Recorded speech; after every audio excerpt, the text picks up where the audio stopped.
क्या आप वो हैं जो सीटेट 2026 के एग्जाम की तैयारी कर रहे हैं? तो मैं आप सभी को बता दूं कि ये वीडियो आपके लिए होने जा रही है, क्योंकि आज की इस वीडियो के अंदर हम डिस्कस करने जा रहे हैं सीटेट 2026 का गेम प्लान।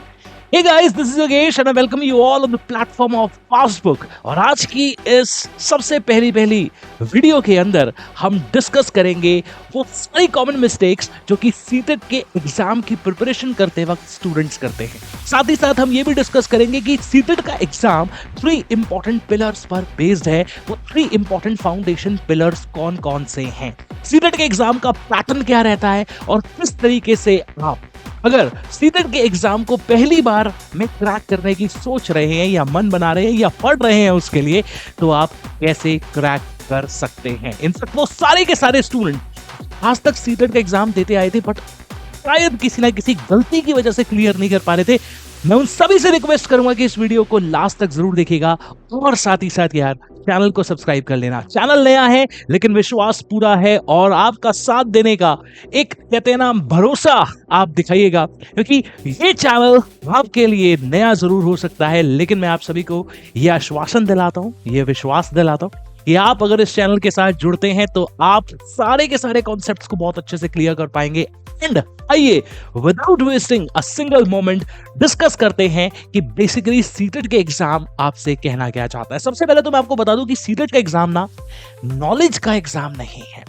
बेसिकली ये एग्जाम डिसिप्लिन के ऊपर बेस्ड है। अगर आप कंसिस्टेंट है, अगर आपको ऐसा लगता है कि सिर्फ लास्ट मोमेंट पे एग्जाम की तैयारी कर लेंगे कुछ डेज पहले, हाँ कुछ स्टूडेंट्स होते हैं जो लास्ट टाइम में प्रिपरेशन करके भी एग्जाम को निकाल लेते हैं। अगर आपको ऐसा लगता है कि आपको उससे पहले पढ़ने की जरूरत है, then you are on the right page of the exam. साथ ही साथ मैं आप सभी को बता दूं कि पढ़ते तो बहुत सारे स्टूडेंट्स हैं लेकिन कहीं ना कहीं उनको वो दिशा नहीं मिल पाती, वो डायरेक्शन नहीं मिल पाती जिसके बेसिस पर वो अपने एग्जाम को अच्छे से बिल्डअप कर सकते हैं। मैं आप सभी को एक इंपॉर्टेंट पॉइंट यहां से ये बताना चाहता हूं कि जब भी हम सीटेट के एग्जाम की प्रिपरेशन करते हैं या किसी भी एग्जाम की प्रिपरेशन करते हैं तो हम बेसिकली 3 तरह की कॉमन मिस्टेक्स हर स्टूडेंट के साथ लगभग देखी जाती है। ये 3 कॉमन मिस्टेक्स क्या हैं? सबसे पहली mistake student, random YouTube videos देखना। हमें ऐसा लगता है कि जैसे किसी टीचर ने कोई नई वीडियो डाली, हम एकदम से उसे देख लें, क्या पता उसने कुछ नया बता दिया हो, क्या पता उसने कुछ ऐसा बता दिया जो हमें नहीं पता हो। माय डियर स्टूडेंट्स, ऐसे तो आप बहुत पीछे रह जाएंगे। आप सारी वीडियोस को देखते हुए चलेंगे और इतनी सारी वीडियोस है। आप जानते हैं आज के टाइम पे YouTube एक ऐसा प्लेटफॉर्म है जहां पर बहुत सारी वीडियोस हैं जो कि एक टॉपिक से रिलेटेड है। तो ऐसा बिल्कुल मत कीजिएगा। जो आपको अच्छा लगे, जिससे आपको कनेक्ट फील हो, आप उसके साथ जुड़िएगा और उसी के साथ आप सारी वीडियोस उससे रिलेटेड देख लीजिएगा। ज्यादा से ज्यादा 2 या 3 ऐसे टीचर्स जो आपको कनेक्टेड फील होते हैं, आप उनके साथ जुड़िएगा एंड मेक श्योर कि आप अपनी प्रिपरेशन को आसान बना सकें। साथ ही साथ स्टूडेंट, नोट्स को कलेक्ट करना लेकिन कभी भी उन्हें रिवाइज ना करना। जनरली बहुत सारे स्टूडेंट्स ऐसे होते हैं, उन्हें ऐसा लगता है कि अगर कहीं से भी कुछ नोट्स मिल रहे हैं ना, वो मेरे पास होने चाहिए। कोई भी बुक लॉन्च हुई है वो मेरे पास होनी चाहिए। कुछ भी करके जो भी मटेरियल मिल रहा है बस मैं उसको जोड़ता जाऊं।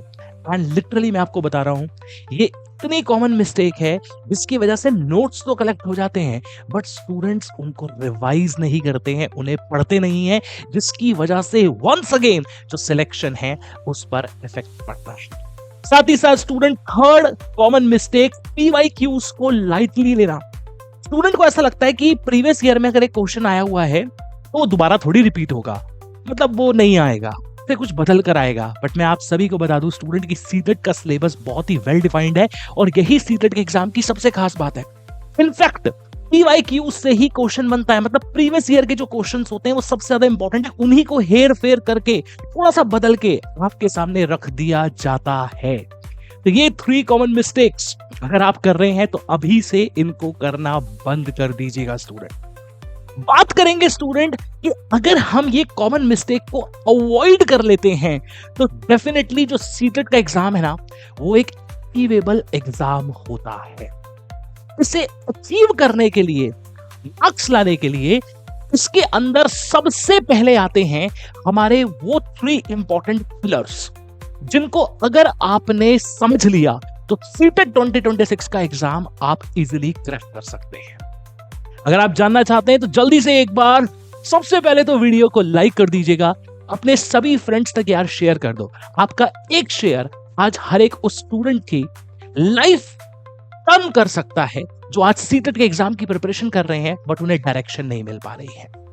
वो 3 पिलर्स कौन कौन से हैं, आइए डिस्कस करते हैं वो 3 पिलर जिन पर हमें काम करना है। और मैं आपको बता दूं ये आपके कोर स्ट्रैटेजी होने वाली है।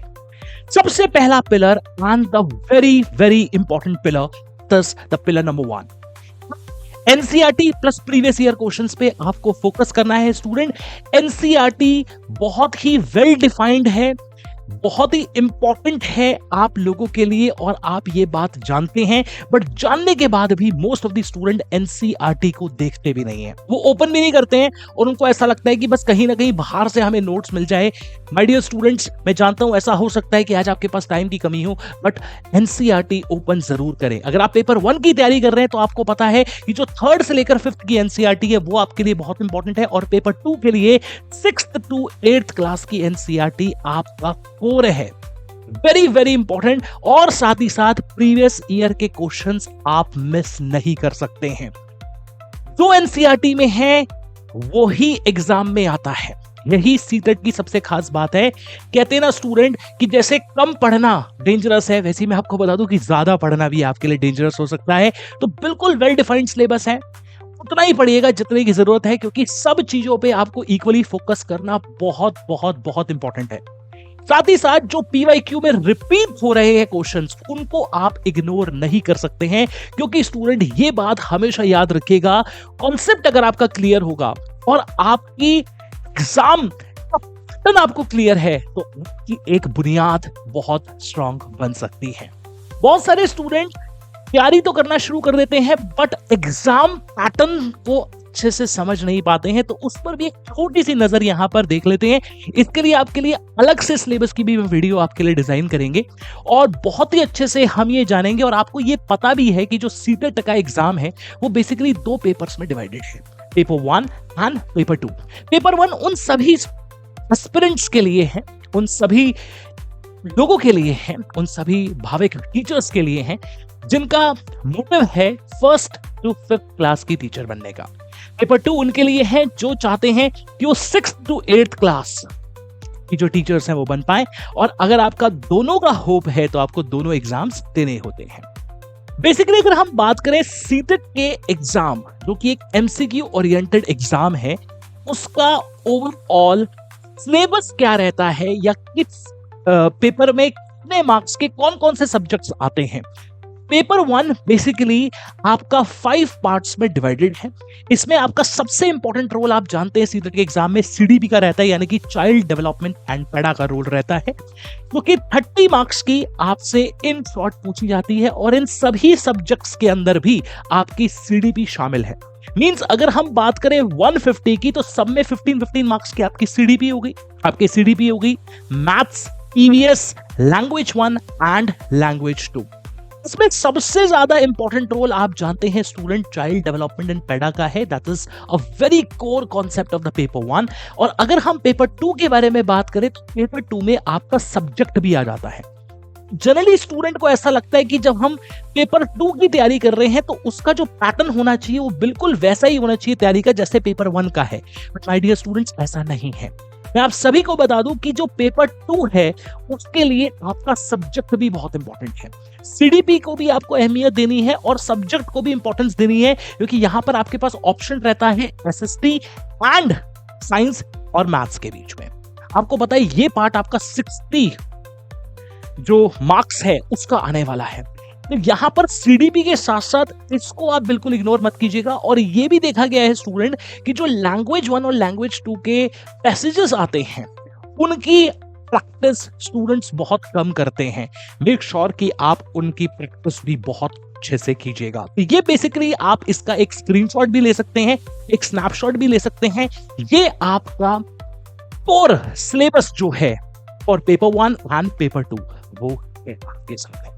ठीक है स्टूडेंट, बेसिकली अगर हम बात करते हैं पिलर नंबर 2 की, पिलर नंबर 2 भी बहुत इंपॉर्टेंट है स्टूडेंट। ये है डेली अपने आप को छोटे छोटे टारगेट्स देना। जनरली क्या होता है, जब भी हम किसी एग्जाम की प्रिपरेशन करने लगते हैं ना, तो हम एग्जॉस्ट हो जाते हैं, या फिर हमें कभी कभी इतना ज्यादा मोटिवेटेड फील होते हैं कि आज ही हम पूरा का पूरा सिलेबस फिनिश करेंगे। बट ऐसा मत कीजिएगा। डेली अपने आप को छोटे छोटे टारगेट्स आपको देने हैं और डेली हर एक सब्जेक्ट पर आपको इक्वली ध्यान देना है। बिकॉज अगर हम छोटे छोटे टारगेट्स रोजाना 1-2 घंटे का पढ़ना भी आपके लिए काफी है, बट मैटर करता है आप कंसिस्टेंट रहे, आप डेली पढ़ें, वो ज्यादा इंपॉर्टेंट है। ओवरलोडिंग नहीं करनी है, लेकिन स्मार्ट स्टडी करनी है।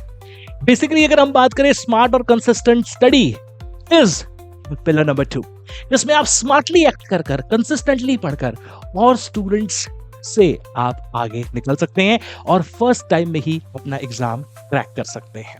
Moving to pillar number 3, which is very very important, and that is, एक बार अगर आपने पढ़ लिया तो सर तो रिवीजन के लिए टाइम ही नहीं है, मुझे सब आता है, ये सोचना। बट माय डियर स्टूडेंट्स, ऐसा नहीं होना चाहिए। रिवीजन के साथ साथ आपकी प्रैक्टिस बहुत इंपॉर्टेंट है और यही है आपका पिलर नंबर 3। क्योंकि जो रिवाइज नहीं हुआ है, माना जाता है कि वो आपने अच्छे से नहीं पढ़ा है, तो रिवीजन इज अ मस्ट। बहुत इंपॉर्टेंट है स्टूडेंट रिवीजन करना और साथ ही साथ प्रीवियस ईयर के क्वेश्चन से प्रैक्टिस करना। बिकॉज जब आप रेगुलरली रिवाइज करते हैं, एमसीक्यू के मॉक टेस्ट को अटेम्प्ट करते हैं, तो ही आपका कॉन्फिडेंस बूस्ट होता है, जो कि एग्जाम के लिए बहुत बहुत बहुत इंपॉर्टेंट है। जनरली हमें ऐसा लगता है फेस्टिवल सीजन आ रहा है, न्यू ईयर आ रहा है, क्रिसमस आ रहा है, तो हमें अपना सारा टाइम सर उसमें देना होता है और हम वहां पर बिजी हो जाते हैं। मैं मानता हूं ये भी इंपॉर्टेंट है, बट याद रखिएगा स्टूडेंट, सीटेट का एग्जाम भी आपके लिए बहुत इंपॉर्टेंट है। बहुत सारे ऐसे स्टूडेंट हैं जो शायद पहली बार एग्जाम को देंगे और पहली बार में क्रैक करने की सोच रहे होंगे, और बहुत सारे ऐसे भी स्टूडेंट हैं जो काफी टाइम से एग्जाम दे रहे हैं और ये उनका एक आखिरी अटेम्प्ट है या लास्ट अटेम्प्ट है। मैं आप सभी को बता दूं कि अगर आप इन तीनों पिलर्स पे इक्वली ध्यान देते हैं, तो ये तीनों पिलर्स आपके सीटेट का एग्जाम का गेम प्लान बन सकते हैं और ये एक मास्टर फाउंडेशन आपके लिए सेट कर सकते हैं। मैं आप सभी को बता दूं कि इस एग्जाम पर आपके लिए लॉन्च होने जा रही है सीटेट की पासबुक, जिसमें हम सभी सब्जेक्ट्स पर इक्वली ध्यान देने वाले हैं। बहुत अच्छे से हम पढ़ने वाले हैं, और अगर आप तैयार हैं, सबसे पहले तो क्या आप तैयार हैं? Are you all guys ready? अगर आप तैयार हैं तो मैं आपको बता दूं कि आपको सबसे पहले सीरियस होना होगा, और अगर आप सीरियस हैं तो एक बार चैनल को सब्सक्राइब जरूर कर लीजिएगा और कमेंट में लिख दीजिएगा सीटेट 2026 रेडी। और मैं आप सभी को बता दूं, बेल आइकन दबाना मत भूलिएगा, क्योंकि तभी आपको वीडियोस की नोटिफिकेशन मिलेगी और हम स्टार्ट करेंगे सबसे पहले CDP के साथ, यानी कि चाइल्ड डेवलपमेंट एंड पैडा के साथ। और मैं आप सभी को एक और बात बता दूं, CDP की जो टीचर आपके लिए आने वाली है, जो मैम आने वाली हैं, वो आपको CDP इतने अच्छे से कराएंगी कि आपका दिल खुश हो जाएगा। The one and only, the most amazing teacher, the most iconic one of the teaching family से आप मिलने वाले हैं। इंतजार कीजिएगा, जल्दी आपसे मिलेंगे। CDP के पहले लेक्चर के साथ आपकी मुलाकात होगी मैम के साथ। और याद रखिएगा, सीटेट लक से नहीं, प्लानिंग से क्लियर होता है। तो मिलते हैं आपसे नेक्स्ट अमेजिंग वीडियो के साथ। This is Yogesh signing off, bye bye. Take a very good care of yourself. And yeah, guys, do not forget to convert your worry time into study time.